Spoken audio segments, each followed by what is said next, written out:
Hi everybody, so this discussion is on impairment of assets. So I have this situation. Around the Circle Incorporated creates handheld fans, and due to economic conditions, the company needs to do a recoverability test to determine if the machine that produces these fans is impaired because their sales has dramatically changed or dramatically slowed down. So there is a three-step process to determine if an asset is impaired. Step one, we estimate the future, let me get the future spelled right, future net cash flows, your inflows, your sales minus your outflows, would be your expenses. Find the book value of the asset in question. Remember, book value is your cost minus your accumulated depreciation. And if the book value is greater than the estimated future cash flows, then the asset is impaired. If it's impaired, we look at the difference between the book value minus the fair value, and that gives you loss on impairment. So we have presented below the following information related to the equipment owned by Around the Circle. So we have a cost of $9 million. Accumulated appreciation to date is $1 million.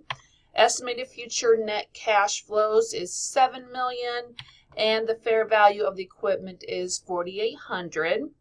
And assume Around the Circle will continue to use this asset in the future. As of December 31st, 2000, we'll say right now 16, the equipment has remaining useful life of 4 years. So let's prepare the journal entry, if any, to record the impairment of the asset. Okay, so we'll come up to here. So step one, that was estimate future net cash flows, your inflows minus your outflows. Well, luckily for us, they have given us that as $7 million. We didn't have to figure that one out. Okay, so that was the easy part. They're all easy if you follow the steps. So step two, find the book value of the asset. So the equipment cost, let me go ahead and get that a little bit more. The equipment cost was $9 million. Make sure we get enough zeros going in here. Had to make it a big number, didn't I? Accumulated depreciation, I'm going to abbreviate just a little bit there. That they told us was $1 million.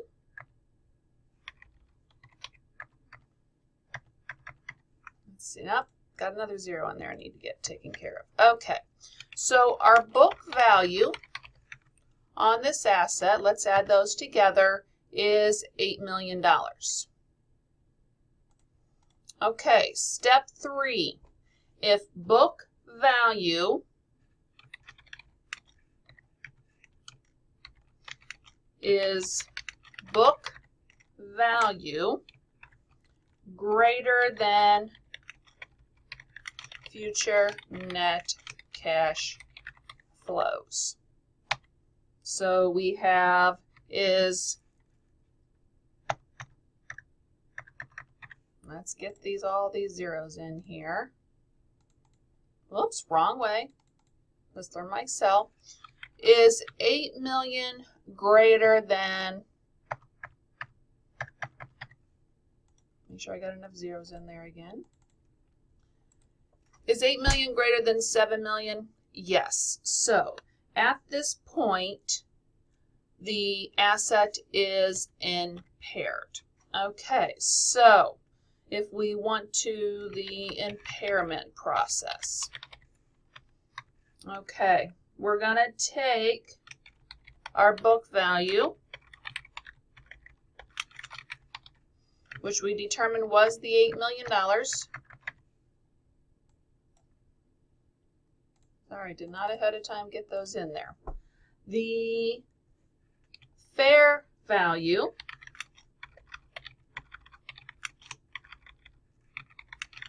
see if I can spell today, that is the $4.8 million. Okay, subtract those. That gives you your impairment amount.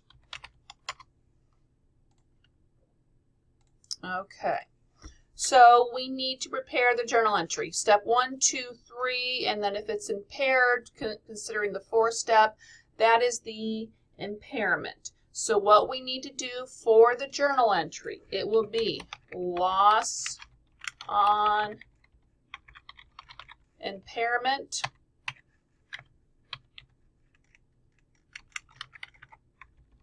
I'll do it this way. Notice, let me move this out just a little bit here. Notice that when I did the credit, I'm not reducing the amount of the equipment. What I'm doing is I am bringing down the balance of the, let's see if I can get enough zeros in here. Try to talk and type at the same time. Sometimes it doesn't work out. What I'm doing is I'm taking that accumulated depreciation and I'm bringing it down. Let's do a real quick, let me see if I can do this in a quick manner here. Let's do, let's see here, let me find it.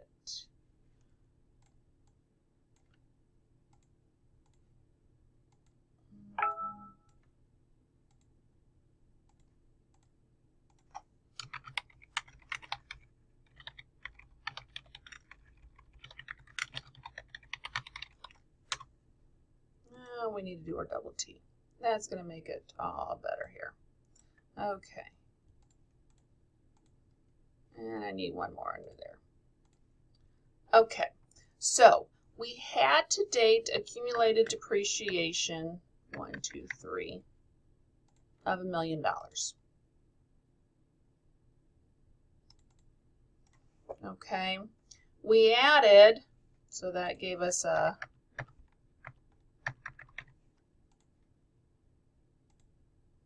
see how I'm doing this? Okay, so our debits are credits. So then we did another 32 million. Sorry about that, I did not get those in here. So then what that does is that brings us up to 42 million. Now, remember the cost was $9 million?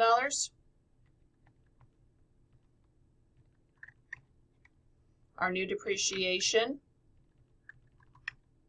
is, I think I've got too many zeros in the one. Yep, I thought I did. Okay, that's not to do that too much. Okay.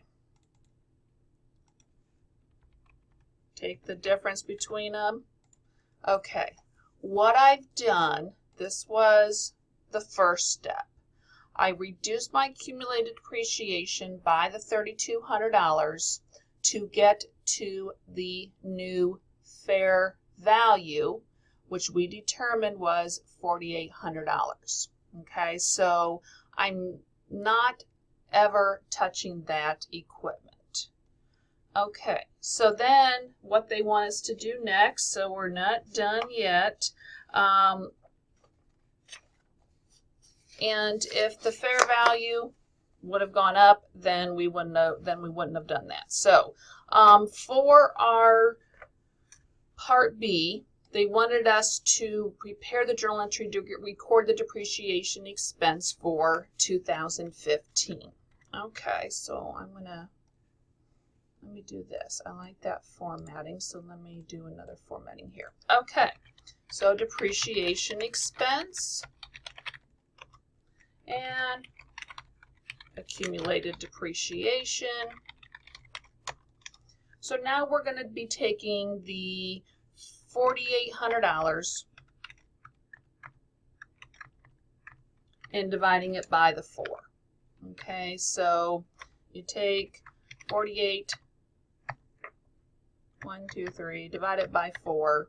You're going to get, this is the amount of depreciation, and that will be the amounts there.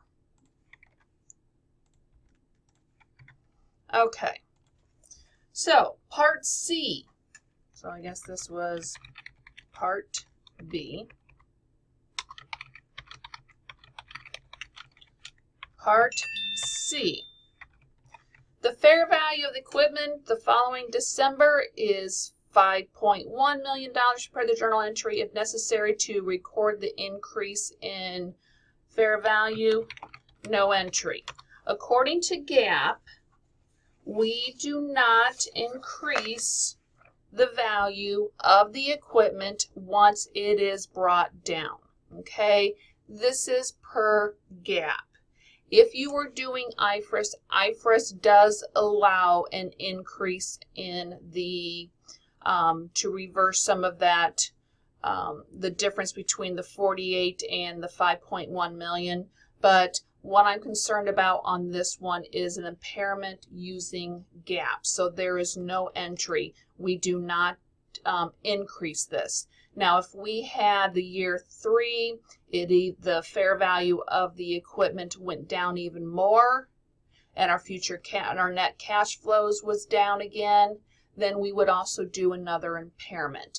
And this is on equipment that is continuing to be used. Okay, if we were deciding we're not going to use this piece of equipment anymore, then we would just sell it. But this one, we're going to still use it. It's just that we need to bring the value back down so we kind of have a little bit better alignment. So that's my discussion on impairment. Thank you.